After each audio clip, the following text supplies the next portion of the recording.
I wanted to talk to you out of 2 Corinthians chapter 4. And what Paul is doing here is he's talking about the incredible hope that we have because of the gospel. That the gospel is not about following a set of rules and trying to change our behavior, but the gospel is about knowing the revelation of Jesus Christ and beholding him and beholding his face, beholding his glory. And as we behold his glory, we are changed from glory to glory by the Spirit of the Lord. And then Paul in chapter 4 is talking about, he says this, he says, if our gospel is veiled, this good news, this hope that we have in Christ, if it's veiled to those who are perishing, whose minds the God of this age has blinded, who do not believe, lest the light of the gospel of the glory of Christ, who is the image of God, should shine on them. When Paul teaches, he packs so much in a few sentences that it's really difficult to unpack it in a few minutes. What I want to focus on here is the gospel being veiled. And I want to talk about the unveiling of Christ.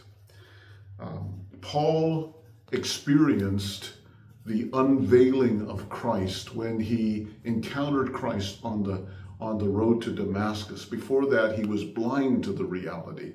But on that day, there was a light that shone from heaven, and the glory of who Christ is was unveiled to him, and it absolutely transformed his life.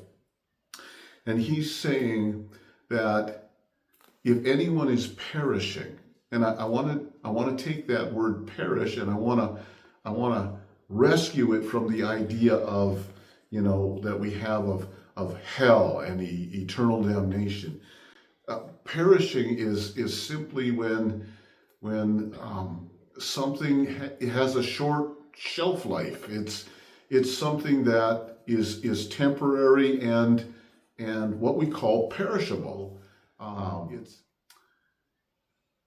outside of a revelation of Christ, outside of the unveiling of Christ, we just live our lives for things that are temporary. And we're not living our lives for the things that are eternal.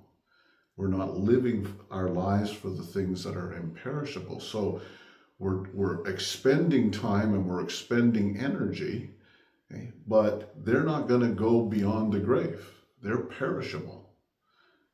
But when you truly have an unveiling of Christ, it absolutely changes your perspective on everything in life, and you begin to live for the eternal.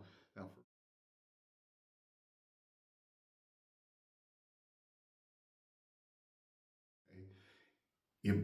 your life changes. It changes from the inside out, because who you believe yourself to be, who you see yourself to be, what you see as the meaning and purpose for your life completely changes.